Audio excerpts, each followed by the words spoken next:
नमस्कार। शुरुआत करते हैं बड़ी खबर के साथ। जो बहराइच से है, सड़क हादसे में 2 लोगों की मौत हो गई है। 2 बसों की आमने सामने की टक्कर हुई है और इस हादसे में 2 लोगों की जान चली गई है। 6 लोग घायल हुए हैं। घायलों का जिला अस्पताल में इलाज चल रहा है।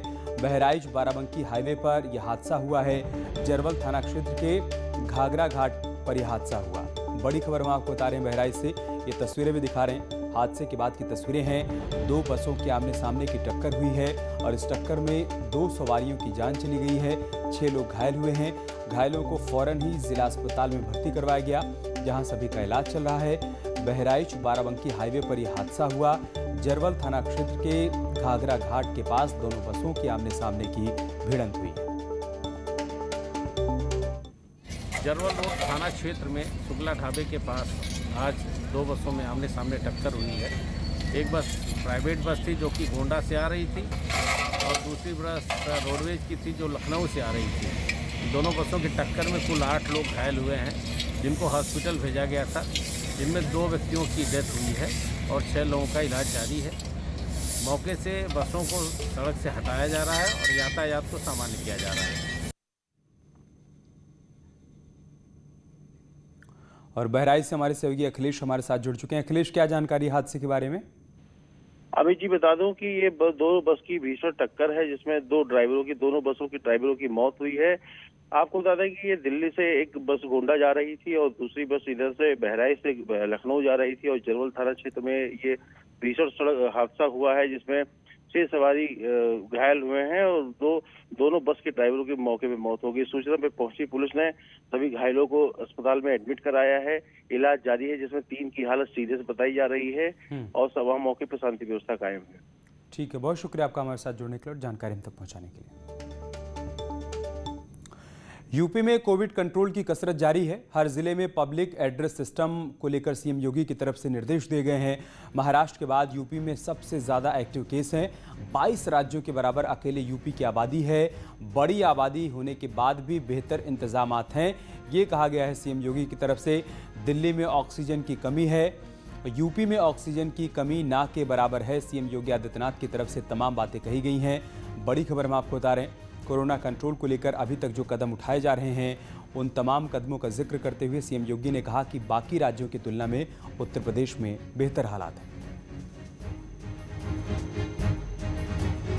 यानी महाराष्ट्र के बाद सर्वाधिक एक्टिव केस होंगे, क्योंकि आबादी सबसे बड़ी है। जितनी उत्तर प्रदेश की आबादी है उतना देश के अंदर अगर आप देखेंगे तो 22 राज्य आते हैं, तब उतनी बड़ी आबादी होती है। उस सब के बावजूद आपने देखा होगा ऑक्सीजन की क्राइसिस दिल्ली के अंदर है, यूपी के अंदर ना के बराबर है।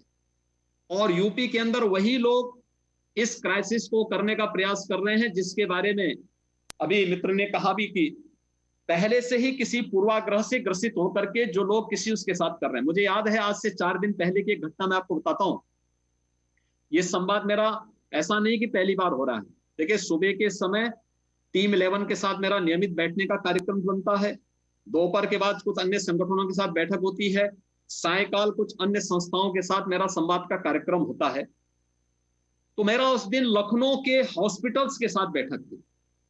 6 बजे बैठक मेरी होनी थी। इसी प्रकार से मेरी ये बैठक वहां पर जब प्रस्तावित थी, 5 बजे एक चैनल में चला कि फलाने हॉस्पिटल में ऑक्सीजन की कमी। तो मैंने तत्काल वहां पे एक टीम भेजी, प्रशासनिक टीम भेजी, एक मजिस्ट्रेट को भेजा। मैंने कहा देखो वहां ऑक्सीजन की कमी कैसे हो गई है और आप तत्काल वहां पे व्यवस्था करो। वो टीम वहां गई तो उनके पास पूरी ऑक्सीजन पूरा था। उसने मुझे, यानी बैठक के पहले मुझे इसकी सूचना मेरे पास आ चुकी थी, अब ऑक्सीजन पूरा है। उन्होंने झूठी खबर दी। मैंने उसी समय फिर बैठक में पूछा उसके प्रबंधक को, मैंने कहा भाई आपके यहाँ से भी सूचना आ रही थी कि ऑक्सीजन की कमी है, लेकिन जब मजिस्ट्रेट गए तो ऑक्सीजन तो आपके यहाँ पूरी थी। लगे माफी मांगने, ये साहब गलती हो गई है और ऐसी गलती त्रुटि, यानी एक त्रुटि के कारण ये चीजें हुई हैं। और लखनऊ से एक और बड़ी खबर है। एक्शन में है सीएम योगी। टीम 11 के साथ सीएम योगी बैठक करने वाले हैं। कोविड कंट्रोल पर अधिकारियों के साथ समीक्षा बैठक करेंगे। सुबह 11 बजे वीडियो कॉन्फ्रेंसिंग के माध्यम से बैठक बुलाई गई है। लापरवाही बरतने वालों पर कार्रवाई हो सकती है। लापरवाह अधिकारियों पर गाज गिर सकती है। ये बड़ी खबर हम आपको बता रहे हैं। आज एक बार फिर से टीम 11 के साथ सीएम योगी की बैठक होगी। सुबह 11 बजे बैठक बुलाई गई है। वीडियो कॉन्फ्रेंसिंग के माध्यम से टीम 11 के सभी अधिकारी इस बैठक में शामिल होंगे। लापरवाही बरतने वालों पर चर्चा हो सकती है और ऐसे अधिकारियों पर कार्रवाई भी की जा सकती है।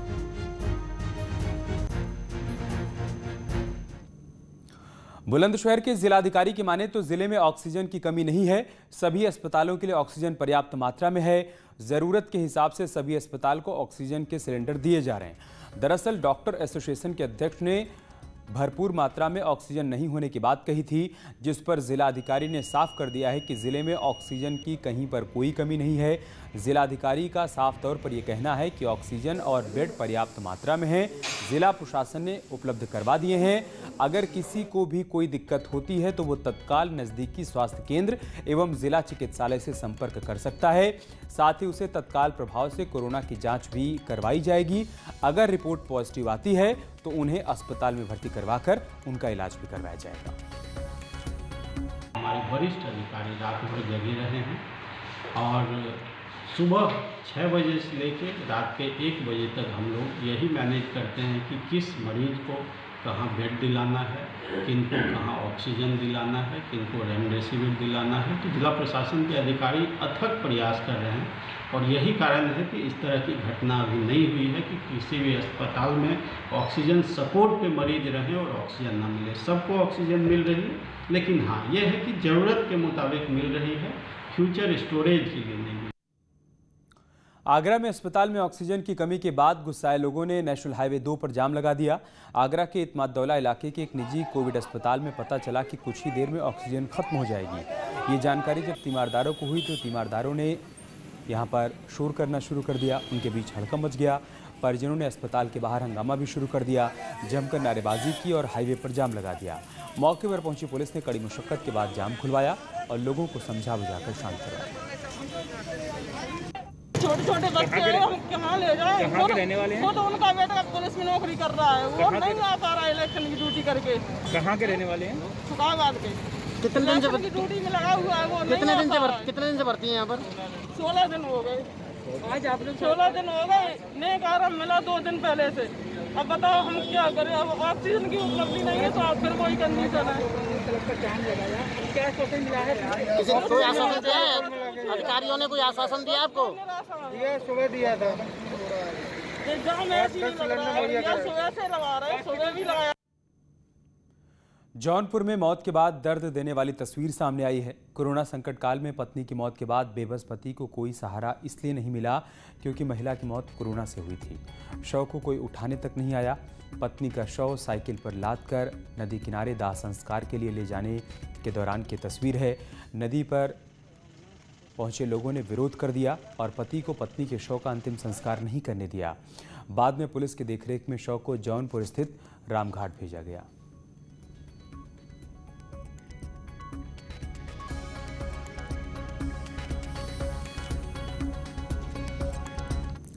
भारत में कोरोना वायरस संक्रमण की दूसरी लहर के कारण हालात काफ़ी चिंताजनक बने हुए हैं। ऐसे में अब हर बड़ा देश भारत की मदद के लिए आगे आया है। दुबई में जहां दुनिया की सबसे ऊंची इमारत बुर्ज खलीफा को तिरंगे के रंग में रंग दिया गया, वहीं कई अन्य इमारतों पर तिरंगे का प्रतीक देखने को मिल रहा है।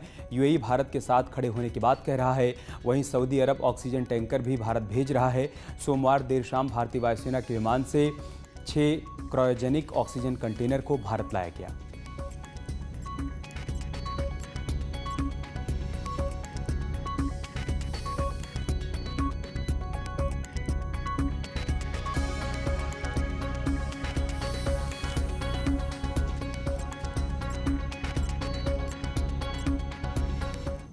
और अब खबर बलरामपुर से, जहां पर वोटिंग के बाद 2 गुटों के बीच जमकर बवाल हो गया। इस बवाल में एक पक्ष के 2 लग्जरी कार फूंक दिए जाने की बात सामने आई है और 2 अन्य गाड़ियों में तोड़फोड़ की गई। घटना तुलसीपुर थाना क्षेत्र के बेली खुर्द गांव की है, जहां मतदान के बाद 2 गुटों के बीच मारपीट हो गई। बाद में बवाल में तब्दील हो गई ये घटना की सूचना पाकर भारी संख्या में पुलिस बल के साथ डीएम और एसपी मौके पर पहुंचे। मामले की संवेदनशीलता को देखते हुए देवीपाटन मंडल के आईजी भी जिला मुख्यालय पहुंचे और डीएम और एसपी के साथ घटना पर चर्चा की।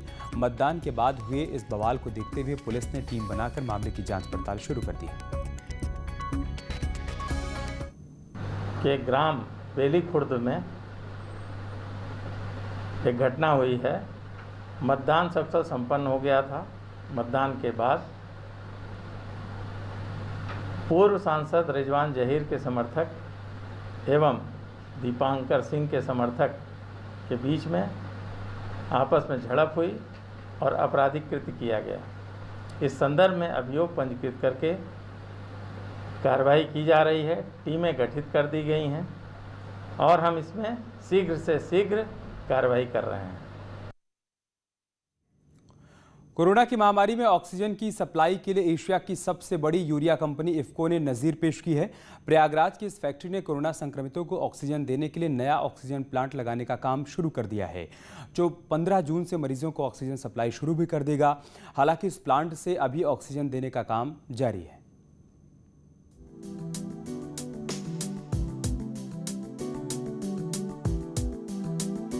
खेतों में फसलों को जीवन देने वाली इफ्को फैक्ट्री अब कोविड मरीजों के लिए नई सौगात लेकर आ रही है। प्रयागराज में फूलपुर के इफ्को फैक्ट्री ने कोरोना मरीजों के लिए बड़ी मदद की है।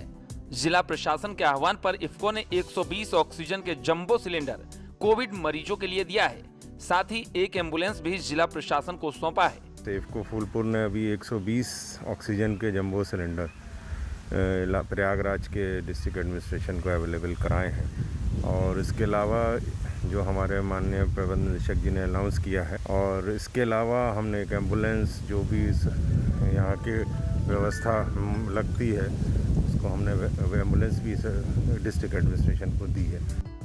कोरोना की महामारी में इफ्को ने मानवता की मिसाल पेश करते हुए एक और बड़ी पहल की है।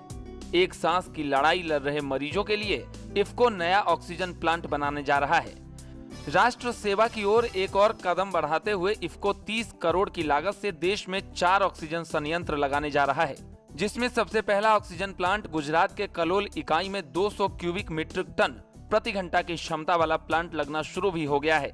इसके साथ ही दूसरा ऑक्सीजन प्लांट बरेली के आंवला में लगाए जाने की तैयारी है, जबकि तीसरा ऑक्सीजन प्लांट पारादीप और चौथा ऑक्सीजन प्लांट इफ्को फूलपुर में जल्द लगाया जाएगा। और आंवला जो बरेली की यूनिट है उसमें ऑलरेडी ऑर्डर प्लेस हो गया है, वो भी अगले 2-3 दिन में उसका माल सप्लाई शुरू हो जाएगा। और 2 प्लांट और इफ्को फूलपुर में और इफ्को पारादीप में। तो इफ्को फूलपुर का ऑर्डर भी हमारा अगले हफ्ते प्लेस हो जाएगा और जो डेट है एज ऑन डेट हम 15 जून तक वो ऑक्सीजन यहाँ डिलीवर करना शुरू कर देंगे। इफ्को के ऑक्सीजन के लिए अस्पतालों को रिफिल के लिए सिलेंडर खुद लाना होगा, जबकि सिलेंडर लेने पर सिक्योरिटी राशि जमा कराई जाएगी ताकि ऑक्सीजन की जमाखोरी को रोका जा सके। जाहिर है इस महामारी में इफ्को की पहल किसी जीवन रक्षक साथी से कम नहीं। प्रयागराज से न्यूज 18 के लिए सर्वेश दुबे की रिपोर्ट। यहाँ रुक रहे छोटे से ब्रेक के लिए, जल्द लौटेंगे कुछ और खबरों के साथ।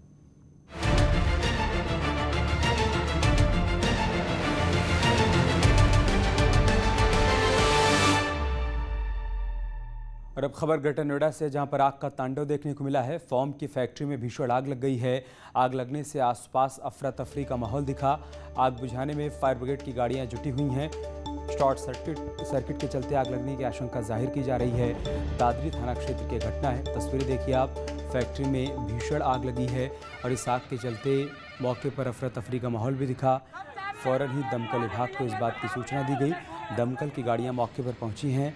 आग पर काबू पाने की कोशिश की जा रही है, लेकिन फिलहाल आग का दायरा बढ़ता जा रहा है। शुरुआती जानकारी के मुताबिक शॉर्ट सर्किट के चलते आग लगी और देखते देखते आग पूरी फैक्ट्री में फैलती चली गई।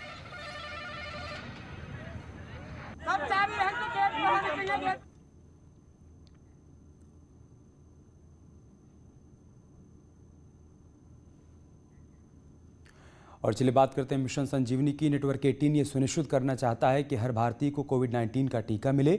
टीकाकरण जागरूकता बढ़ाने के लिए नेटवर्क 18 और फेडरल बैंक की पहल संजीवनी अ शॉट ऑफ लाइफ को सपोर्ट करें।